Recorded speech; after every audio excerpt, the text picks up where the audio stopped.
वक्फ संपत्ति में कानूनी दखल से हड़कंप क्यों है? उम्मीद पोर्टल से भाईजान की उम्मीद टूटी। वक्फ प्रॉपर्टी शुरू, रजिस्ट्रेशन शुरू हो गई है और टेंशन इससे कई लोगों की बढ़ गई। भड़काऊ भाईजान को कानून पर क्या भरोसा नहीं? वक्फ पर मुस्लिमों को सुलगाने की क्या सियासत हो रही है? वक्फ पर क्या फेक नैरेटिव गढ़ा जा रहा है, फैलाया जा रहा है? जी न्यूज पर फायर ब्रांड डिबेट लाइव आप देखने वाले हैं। वक्फ की संपत्ति का लेखा जोखा देना होगा। चर्चा की शुरुआत हम करें उससे पहले एक छोटी सी रिपोर्ट आपको दिखाते हैं।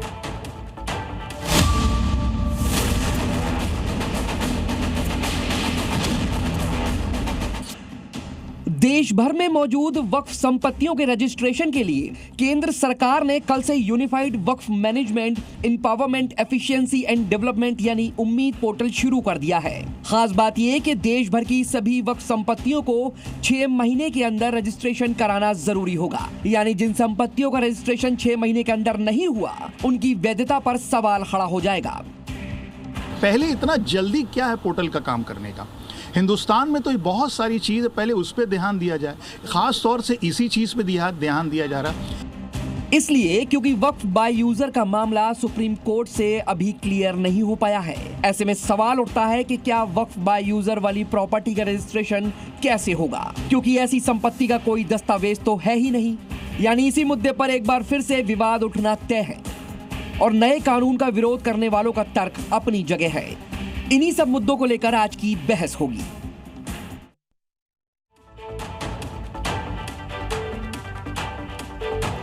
तो आइए अब इसी पर बहस की शुरुआत करते हैं और मेरे साथ जो तमाम मेहमान जुड़ चुके हैं इसमें शिरकत करने के लिए, सबसे पहले उनसे मैं आपका तारुफ करवा दूं, परिचय करवा दूं। शलभमणि त्रिपाठी भारतीय जनता पार्टी के वरिष्ठ नेता हमारे साथ मौजूद हैं। प्रोफेसर भुवन जोशी समाजवादी पार्टी से हमारे साथ जुड़ चुके हैं। अमितोष पारीक हैं वीएचपी से, विश्व हिंदू परिषद से, उनसे भी हम बातचीत करेंगे। अनंत विजय साहब हमारे साथ मौजूद हैं, आप सीनियर जर्नलिस्ट हैं, अक्सर उन्हें आप टीवी चैनलों पर सुनते रहते हैं। नाजिम खान मुस्लिम स्कॉलर के तौर पर हमारे साथ स्टूडियो में मौजूद हैं और सैयद जवाद साहब भी हमारे साथ जुड़ गए हैं पॉलिटिकल एनालिस्ट के तौर पर, उनसे भी हम बात करेंगे। पहला सवाल नाजिम खान साहब आपसे ही है, फेक नैरेटिव तो नहीं गढ़ रहे हैं आप लोग? हाँ देखिए अखिलेश जी, देखिए सबसे पहले मैं जी न्यूज के माध्यम से सभी देशवासियों को ईद उल अजहा की तहे दिल से मुबारकबाद पेश करता हूँ। आपको भी बहुत मुबारकबाद। और दूसरी बात अभी ये जिस तरीके से कहा गया है, तो मैं आपको बता दूं कि चलती बंदूक के दहाने पे हमको मालूम है हम निशाने पे, तो हम तो हमेशा अखिलेश निशाने पे रहते हैं। और जिस तरीके से हमारी वक्फ बोर्ड की जो जमीन है हमारे बाप दादाओं की मिल्कियत है, उसके बारे में भी कहते हैं कि ये एक फेक नैरेटिव सेट कर रहे। भाई हम कौन सा फेक नैरेटिव सेट कर रहे, जबकि ये जमीन तो हमारे बाप दादाओं की मिल्कियत है, हमारा हक है, लेकिन फिर भी ये कह देते हैं कि फेक नैरेटिव सेट कर रहे। भाई देखिए हम लोगों को निशाने पर मत रखे। भाई हम इस भारत के और इस भारत के अंदर हम लोग पैदा हुए और इसी भारत की सरजमी पे हम लोग इंशाल्लाह दफन भी होंगे। लेकिन फिर बात आती है हमारी अपने बाप दादाओं की मिल्कियत पर, और वहीं पर तो सरकार की नजर है। लेकिन ये बता दीजिए वक्फ बोर्ड के अभी देखिए कोर्ट के अंदर मैटर चल रहा है। अभी देखिए कोर्ट की तरफ से जो फैसला आएगा उसमें देखिए हम लोगों की सबकी निगाहें, क्योंकि ये देश संविधान से चलता है, ये इस तरीके की बातों से नहीं चलता। तो संविधान के तहत ही तो कानून बना है ना साहब? हाँ तो देखिए संविधान के तहत कानून बना, तो संविधान के तहत ही तो हम कोर्ट में गए और कोर्ट में अपनी बात रखे। जो सुप्रीम कोर्ट का फैसला होगा उस पर हम लब्बैक कहेंगे। ये बात नहीं है कि हमारी अपनी जमीनों को अगर ये कह दिया जाए कि फेक नैरेटिव है, तो हम लोगों को बड़ी आपत्ति होती है। चलिए आपको आपत्ति है शलभमणि त्रिपाठी जी, अपने बाप दादाओं की मिल्कियत को अगर आप इस तरीके से कहेंगे। शलभमणि त्रिपाठी जी हमारे साथ जुड़े हुए हैं बीजेपी से। नाजिम खान कह रहे हैं कि इन लोगों को आप लोगों ने निशाने पर ले रखा है, क्यों कर रहे हैं भाई ऐसा?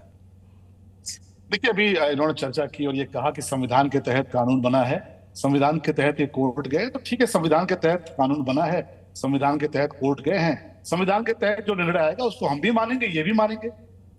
अभी कोई ऐसा निर्णय तो आया नहीं कि नहीं भाई आप रजिस्ट्रेशन नहीं कर सकते, पोर्टल लॉन्च नहीं कर सकते।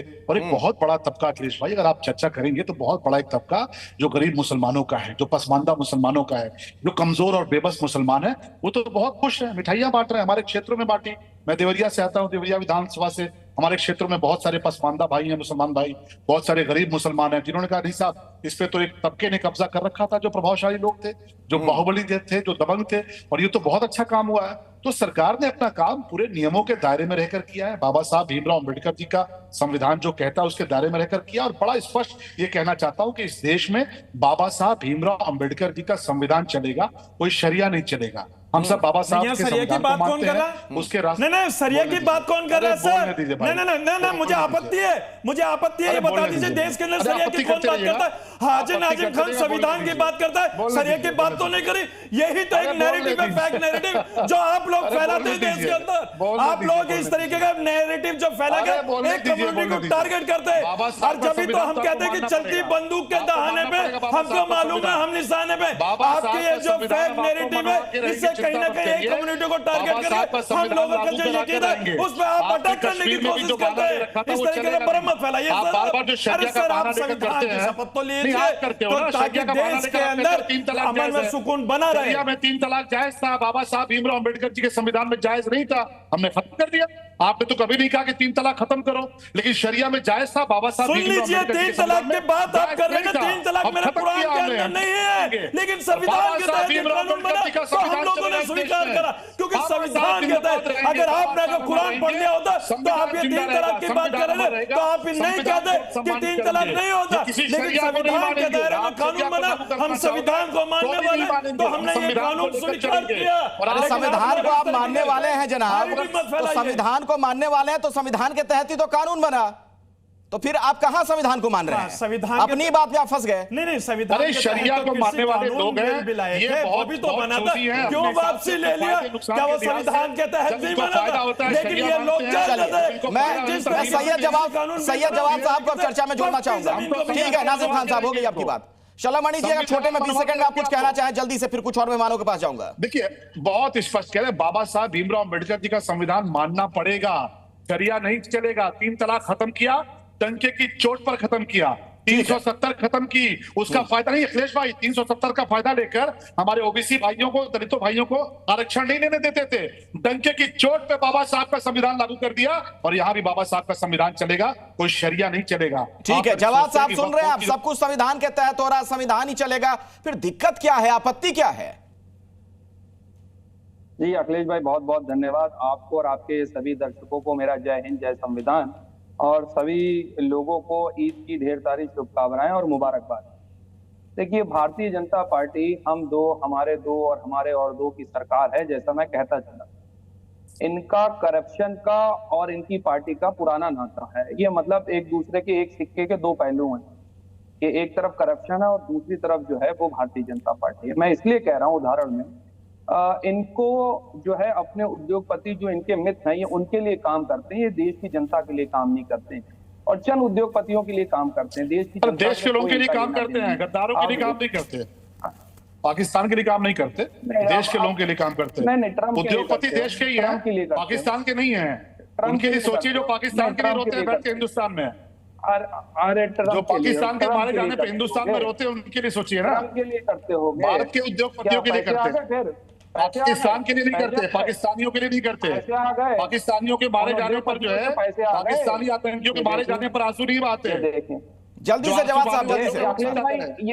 जो कहते हैं वॉर रोको, बुरा लगा इनको, हमला रोको। अरे देखिए, तो ये इसलिए बुरा लगा क्योंकि जिनके राष्ट्रीय अध्यक्ष बुरा नहीं लगा, टेलीविजन में पैसे लेते पकड़े गए हैं, जिनका राज खुला, तो मिर्ची लगना, यहाँ बैठ के पाकिस्तान के लिए रोते हैं, पाकिस्तानी आतंकियों के मारे जाने पर खुल रहा है, जो गाजा के लिए रोते हैं, पूरी दुनिया में कश्मीरी पंडितों के लिए नहीं रोते, गाजा के लिए रोते हैं। नहीं बचे, सुनिए तो, गाजा में आतंकवादी हमास के लोग मारे जाते हैं, उनके लिए रोते हैं, कश्मीरी पंडितों के लिए नहीं रोते। मैं चर्चा को आगे बढ़ाना चाहता हूं, आपस में ना उलझे हम लोग। एक मिनट, अमितोष परीख भी मेरे साथ है, विश्व हिंदू परिषद से। जवाब साहब कुछ कहना चाहते हैं, जल्दी से अपनी बात खत्म करिए, कुछ और मेहमान मेरे साथ हैं, जल्दी से। आप रोक नहीं रहे। ये शरममणि त्रिपाठी जो हैं, वो पत्रकार से विधायक हो गए, और कैसे हो गए ये तो आप भी जानते हैं। तो मेरे सामने भी टोका गया था, तब क्यों नहीं रोका आपने?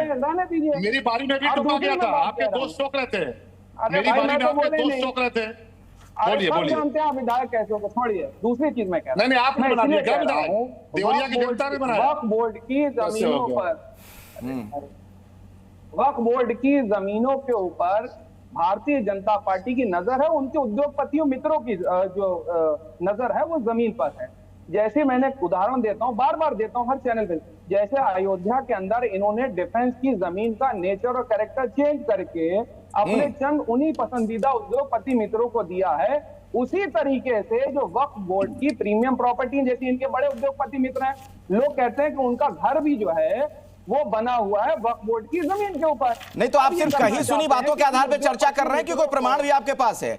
सुना है, कहा है टाइप से तो कहानियां चलती हैं, सिर्फ किंवदंतियां। बाकायदा रिपोर्ट छपी है और मैं तो दैनिक भास्कर को कोट कर दूंगा। आप क्या बात कर रहे हैं? ये जानते भी और दुनिया जानती है। चलिए मैं जवाब ले लेता हूं अमितोष परीख से। अमितोष जी, आप सुन रहे हैं यहां पर जो जवाब साहब कह रहे हैं कि दरअसल इस बहाने मुस्लिमों की जमीन हड़पने की साजिश है।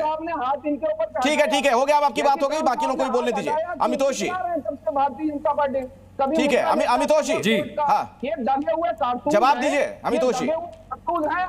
अखिलेश जी, अरे सैयद जवाद सुनिए, आज बकरीद के त्योहार पे इतना गुस्सा कर रहे हैं आप, तो वो भी अशोभा नहीं देता, शुभकामनाएं देते हो, शांत रहना भी सीखिए। आज जी के माध्यम से अखिलेश जी, आप सबके माध्यम से पूरे देश को एकादशी की बहुत बहुत शुभकामनाएं। आप शांत रहिए अब थोड़ा। पूरे देश को एकादशी की बहुत बहुत शुभकामनाएं। आपको भी बहुत शुभकामनाएं, बोलिए। जो ये तरह का विषय उठाते हैं सैयद जवाद जी और इनके तरह के इस्लामिक स्कॉलर की अयोध्या के अंदर में डिफेंस लैंड लिया है, तो अयोध्या डेवलपमेंट अथॉरिटी को डिफेंस का लैंड जो है सरेंडर करा गया था और वो डी नोटिफाई हुआ था, उसके बाद में उसका एक्शन हुआ था which was not use for their purpose. ये वक्फा यूजर जैसे ढिंडोरा पीटते हुए जब आते हैं तो ना उम्मीद किसकी दिख रही है अखिलेश? ना उम्मीद दिख रही है उन लोग की जो अपलिफ्टमेंट नहीं चाहते, ना उम्मीद जिनकी जो संविधान नहीं चाहते, ना उम्मीद जिनकी जो शरिया को मानते, ना उम्मीद उनकी जो भारत के अंदर में न्यायालयों को नहीं मानते, ना उम्मीद उनकी जो लैंड को ग्रैब करते हैं और उसको जस्टिफाई करते हैं। अगर इनको रजिस्ट्रेशन से इतनी ही दिक्कत है तो वक्फ एक्ट खोल के पढ़िए ना सैयद जवाद और नाजिम खान, उसके अंदर में सेक्शन 36 पढ़िए जाके। 36 में साफ लिखा है कि आपको रजिस्ट्रेशन करना पड़ेगा। और जिस न्यायालय के अंदर में इस बात की टिप्पणी करी गई है वो chief justice of India BR गवाई ने और जस्टिस AG मासिक ने कहा है कि वक्फ यूजर को रजिस्टर क्यों नहीं करते आप? इस देश के अंदर में हिंदुओं की प्रॉपर्टी छीन के और उसमें छाती ठोकते हैं, और जब पोर्टल में रजिस्ट्रेशन की बात आती है तो आपको आपकी पुश्तैनी याद आ जाती है। मुझे लगता है कि ये देश में वक्फ की आवश्यकता नहीं है, और अगर इसको जब भी न्याय खत्म करेगा, न्यायालय खत्म करेगा, देश उसका स्वागत करेगा, इसमें कोई स्टे नहीं, आपको पोर्टल में रजिस्टर करना पड़ेगा, नहीं करते हैं तो आपको उसको वापस से हटाना पड़ेगा। होना चाहिए, ट्रांसपेरेंसी होनी चाहिए ना मितोष भाई। ट्रांसपेरेंसी नहीं है क्या प्रोफेसर भुवन जोशी? ठीक है भुवन जोशी जी, क्या पारदर्शिता की कमी है? नाजिम खान पढ़ाई करके आइएगा, उल्टा संविधान पढ़ने से, खाली किताबें लेकर घूमने से और उल्टा झंडा लगाने से आपका यह संविधान नहीं हो जाएगा। सेक्शन 36 जाके पढ़िए, सर्वोच्च न्यायालय लिखा है रजिस्ट्रेशन कराइए तो आपको रजिस्ट्रेशन कराना पड़ेगा, कागज दिखाइए तो कागज दिखाने पड़ेंगे। भुवन जोशी, लैंड लेके आप भाग नहीं सकते, ये जमीन भारत की है, भारत के संविधान में अरे हो गया भाई। नाजिम खान साहब बाकियों को बोलने दीजिए, अनंत पिजा जी के पास मुझे जाना है जल्दी से। भुवन जोशी, वही फैसला होगा जो न्यायालय तय करेगा, या हाजिम नाजिम खान और सैयद जवाद जैसे बैठ के लोग तय नहीं करेंगे क्या होगा प्रॉपर्टी होगा। पूरे देश को ईद की और एकादशी की बहुत बहुत बधाई और शुभकामनाएं आपके पूरे चैनल की तरफ से और पूरे देशवासियों को। और आज इस पवित्र दिन पर हम देख पा रहे हैं केवल दो ही साथियों ने हमारे सरिया का नाम लेने का काम करा। जो सरिया का नाम ले रहे हैं वो लोग कौन है, वो कौन सा एजेंडा चलाना चाहते हैं जिन दो साथियों ने सरिया की बात कही, जबकि कोई भी मुस्लिम साथी ने इस तरह की बात नहीं करी। तो ये एजेंडा किसका है ये देश समझ चुका है। और मैं पूछना चाहता हूं कि जब वो अगर आपने पोर्टल खोलना है, क्यों नहीं देश के अन्य सभी धर्मों के लिए आप पोर्टल खोल देते? एक बहस जो आज अनावश्यक बहस हो रही है वो बहस रुक जाती। आप सभी को उसके दायरे में लाइए, पोर्टल खोल दीजिए, तो शायद आज आप और अखिलेश जी, आप और हम इस बहस में नहीं होते। लेकिन निश्चित तौर पे जो सरकार की जो मंशा है वो साफ दिखाई देती है। सरकार की मंशा यह है कि जो पुश्तैनी जमीन है वक्फ बोर्ड की, वो आपको पता होगा हमारे ग्रामीण इलाके के पृष्ठभूमि से जो हम लोग आते हैं, हमारे बहुत सारी ऐसी संपत्तियां हैं जिनके कागज 200-300 साल पुराने आज उपलब्ध नहीं है। तो उसके बहाने सरकार क्या चाहती है कि अपने औद्योगिक मित्रों का जिनका खजाना लगातार 11 साल से सरकार भर रही है, क्या उनका खजाना और भरने की तैयारी इस माध्यम से है? और मैं कहना चाहता हूं देश संविधान से चलेगा। अभी ये न्यायालय में सरकार इतनी जल्दबाजी में क्यों है? सरकार अन्य मुद्दों शलभ मणि जी इसका जवाब दे दीजिए, फिर मैं अनंत विजय जी के पास चलता हूं। जवाब देना चाहता हूं इस पे। हाँ चलिए आप बोल दीजिए, फिर आता हूं शलभ जी आपके पास जल्दी, छोटे पे अमितोष जी छोटा सा जवाब। मैं अखिलेश जी इनसे पूछ रहा हूं, ये प्रोफेसर भुवनेश की बातें कब चली गई थी? जब राम मंदिर की लड़ाई जब केस में लड़ी जा रही थी अयोध्या की, और जब कागज दिखाने पड़ रहे थे तब इनको ये समझ नहीं आता ये कोई पुश्तैनी जमीन नहीं है, ये जमीन हड़पी की है, और हड़पी हुई जमीन का आपको पंजीकृत कराना पड़ेगा, दिखाना पड़ेगा, सरकार को बताना पड़ेगा था और नहीं है तो सरकार को वापस देनी पड़ेगी। ये देश संविधान से चलता है तो संविधान की किताबें खोल के पढ़िए, उसके बाहर की सिर्फ चित्र को मत देखिए, खोलिए, पढ़िए, जानिए, समझिए, अब फिर बहस करिए। प्रोफेसर लगाते हैं आप, इस्लामिक स्कॉलर नहीं लिखते, अंतर है आप में और उनमें, उस अंतर को बनाए रखिए गुन्ने जी। वहां पर भी फायदा पहुंचाने की कोशिश करी है। ठीक है, शलामणि जी देखा है, चलिए हो गया। शलामणि जी सर जल्दी से। अब देखिए अखिलेश जी, आपने सुन लिया ना कि 200-300 साल पहले की जमीनों का रिकॉर्ड नहीं है, लेकिन भगवान राम का जन्म कहाँ हुआ था उसका रिकॉर्ड ये मांगते थे। ये समाजवादी पार्टी के लोग, कांग्रेस के लोग, ये तमाम जो बैठे हुए हैं स्कॉलर के नाम पे, और कहते थे भगवान राम को कोर्ट में प्रस्तुत करो। और आप जानते हैं इस देश की अदालत में भगवान राम लला विराजमान को कोर्ट में जाना पड़ा। 200-300 साल पुराना कागज नहीं है, लेकिन लाखों वर्ष पुराना कागज मांगते थे। लेकिन वहां की जमीन पर शलामणि जी आप लोगों ने क्या करा? क्या देश भूल पाएगा? आपके एमएलए, मेयर, एमपी क्या कर रहे थे वहां? सुन लीजिए भाई, जोशी को कब्जाने का काम कर रहे थे, प्रोफेसर साहब सुन लीजिए का काम करा, पूरा मामला न्यायालय तक गया है। आप देखिए ये क्या कर रहे थे अयोध्या में, आप राम के बहाने जमीनों को कब्जाने का काम कौन से लोग कर रहे थे? भारतीय जनता पार्टी के लोग। सुन लीजिए भुवन जोशी जी, सुन लीजिए, शलामणि जी को अपनी बात खत्म करने दीजिए, फिर अपनी बात रखिएगा। और आपको जवाब देने का काम करा अयोध्या ने 2024 में। भूले? ठीक है भुवन जोशी जी, अब सुन लीजिए, उनको बोलने दीजिए, फिर चर्चा आगे बढ़ाते हैं। आप देखिए जब पोल पट्टी खुलती है, नाम है प्रोफेसर भुवन जोशी, और भगवान राम के खिलाफ जब बोलेंगे तो बौखलाहट इसी तरह होगी। नहीं, हम लोग तो जमीन घोटाले की बात कर रहे हैं, हम लोग बात करेंगे जनता की अदालत में गए 2024 में फैजाबाद सीट से आप लोगों को हराया। जनता ने आपके जो वहां पर घोटाले थे उनकी पोल खोलने का काम करा। देश और प्रदेश बुरा नहीं है मनमोहन जी, देश बुरा नहीं है, प्रदेश बुरा नहीं है, और आपको जवाब दिया है। जब जब भारतीय जनता पार्टी के लोगों के घोटाला करा, समाजवादियों ने आवाज उठाने का काम करा, सदन हो, हम लोगों ने आवाज उठाने का काम सुन तो लीजिए महाराज भुवन जोशी जी, के नाम पे उनको बोलने दीजिए, काम करते हैं। पट्टी खुल गई। देखिए शलामणि जी को बोलने दीजिए, फिर कुछ और गेस्ट भी हमारे अगर आप चाहते हैं। देखिए इन्होंने इतना झूठ बोला, हम चुपचाप सुनते रहे। इनका एक सच सामने आया कि भाई 200-300 साल पुराना कागज मांग रहे हो और भगवान राम का कागज मांगते थे, शर्म नहीं आती है? कहते थे भगवान राम को लाके कोर्ट में प्रस्तुत करो, तब शर्म नहीं आई। और दूसरा, मैं तो अखिलेश भाई सुन रहा था, कहते हैं जमीन हमारी है, हमारी जमीन है। अरे आसमानी किताब में रजिस्ट्री करा के आए थे क्या कि जमीन आपकी है? जमीन हिंदुस्तान की है, भारत की है, भारत के 140 करोड़ लोगों की है। और मैं फिर कह रहा हूँ कि बाबा साहब भीमराव अम्बेडकर जी का संविधान महाभारत का नाम लिया, जिस तरीके से इन्होंने आसमानी किताब भाई ऐसा है, मेरे कुरान को लेकर आ रहे हैं। आप मेरे साथ अनंत विजय जी के पास मुझे जाना पड़ेगा। 1 मिनट आप लोग रुक जाइए। अरे आप लोगों ने अपनी अपनी बात रख ली, आप थोड़ा धैर्य रखिए, थोड़ा सा धैर्य रखिए जोशी साहब, थोड़ा धैर्य रखिए आप लोग। 1 मिनट अनंत विजय जी, 1 मिनट आप सभी लोग चुप हो जाइए प्लीज प्लीज। अनंत विजय जी को बोलने दीजिए, आप सभी लोगों को धैर्य के साथ वो सुन रहे थे काफी देर से। अनंत विजय जी, ठीक है शलामणि जी आऊंगा आपके पास, अनंत विजय जी को बोलने दीजिए। अनंत जी, क्या फेक नैरेटिव गढ़ा जा रहा है? क्या डराने का कोई खेल चल रहा है पर्दे के पीछे से? डराने का पर्दे के पीछे से नहीं चल रहा है जी, डंके की चोट चल रहा है। अगर देखिए जिस तरह से शलामणि के एक शब्द पे रिएक्ट किया, आपकी आवाज इको हो रही है सर। तमाने लगे। हाँ, आपकी आवाज इको हो रही थी जी, बोलिए बोलिए। अच्छा, तो जिस तरह वो गुस्से में तमाने लगे ये और मतलब कैसे सर शायद वहां कोई स्पीकर ऑन है, आपकी आवाज इको हो रही है, उसको ठीक कर लेते हैं हम, उसके बाद में आपके पास लौटता हूं। नाजिम खान साहब क्या कह रहे थे, आप जल्दी बताइए, शलामणि जी जब अपनी बात रख रहे थे। हाँ देखिए, जिस तरीके से इन्होंने कहा कि आसमानी किताब के अंदर रजिस्ट्रेशन कराया है, इस तरीके के अल्फाज इन्होंने बोला, इन्होंने मेरे कुरान शरीफ को टारगेट करने की कोशिश करी। भाई हम तो भारत के अंदर संविधान की बात करते हैं, हमने किसी भी हिंदू भाई के धार्मिक ग्रंथ की बात नहीं करी, क्योंकि हम अपने हिंदू भाइयों के धार्मिक ग्रंथ के इज्जत करते हैं, क्योंकि वो हमारे हिंदू भाइयों की आस्था। लेकिन आप लोग हमारे पीर पैगंबर हमारे कुरान को बीच में ले आते। भाई देश की बात कीजिए, संविधान की बात कीजिए। हम लोग तो संविधान की दुआएं दे देंगे आपके सामने मस्तक हो रहे कि संविधान को मानिए, संविधान को मानिए, लेकिन आप लोग संविधान से अलग हटकर शरीयत की बात करते हैं। अरे देश के अंदर शरीयत आप लोग लागू करना चाहते हैं, हम देश को संविधान से चलाने की बात करते हैं। और सुन लीजिए, ये वक्फ बोर्ड की जमीन का केस अभी सुप्रीम कोर्ट के अधीन है। सुप्रीम कोर्ट का जो फैसला होगा वो हम लोगों को स्वीकार होगा। लेकिन आप जिस तरीके से फेक नैरेटिव करके मुस्लिम कम्युनिटी को टारगेट कर रहे हैं, वो बंद कर दीजिए सर, बंद कर दीजिए। कहते हैं ना कि जो खानदानी रईस होते हैं उनका मिजाज होता है नर्म अपना। जो अरे सुन तो लीजिए भाई, आप सुनना ही नहीं चाहते, इसका मतलब यह है कि आप लोग हमारी आवाज को दबाना चाहते हैं। आपकी आवाज कहां दब रही है? जोर जोर से बोल रहे हैं आप, चीख के चिल्ला के बुलंद आवाज में बोल रहे हैं और कह रहे हैं आपकी आवाज कोई दबाना चाहता है। कहां दब रही है आपकी आवाज? किसी के पिताजी की जमीन नहीं है, किसी के पिताजी की जमीन नहीं है, सरकार के अंदर भारत की जमीन को सुनना चाहिए। देखिए, चलिए तो आपने अपनी बात रख दी ना, आप सुन लीजिए उनको। टारगेट करें, 140 ठीक है, तो आपने अपनी बात रख दिया, बोलने दीजिए, शलभ मणि जी को सुन लीजिए। 140 करोड़ लोगों की जमीन है, किसी के पिताजी की जमीन नहीं है, किसी के पिताजी की जमीन नहीं। जो कहते हो हमारी जमीन, किस तरह की बात कर रहे हैं? भारत में रहने वाली जमीन, क्या ये हमारे बाप दादों की मिल्कियत है?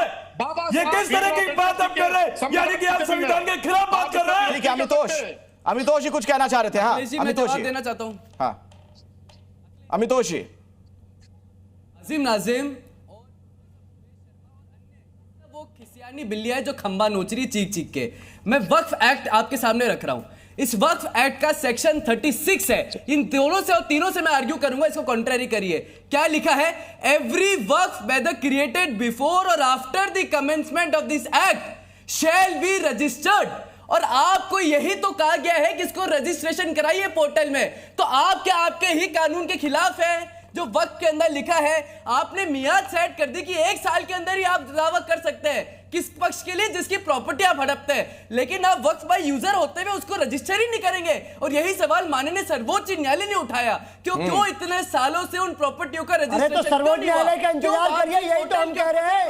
आप क्यों नहीं इंतजार करते? आप कोर्ट से बड़े हो गए क्या? आपकी नीयतें ठीक नहीं है? ठीक है, आपकी नीति। मेरे साथ अनंत विजय जी एक बार जुड़ गए हैं, कुछ दिक्कत आ गई थी उनके ऑडियो में। ठीक है जोशी जी, एक मिनट। अनंत विजय जी, सवाल मेरा वही है जिसका जवाब आप दे रहे थे, आपकी बात नहीं पहुंच पाई थी अभी तक। क्या कोई फेक नैरेटिव गढ़ा जा रहा है?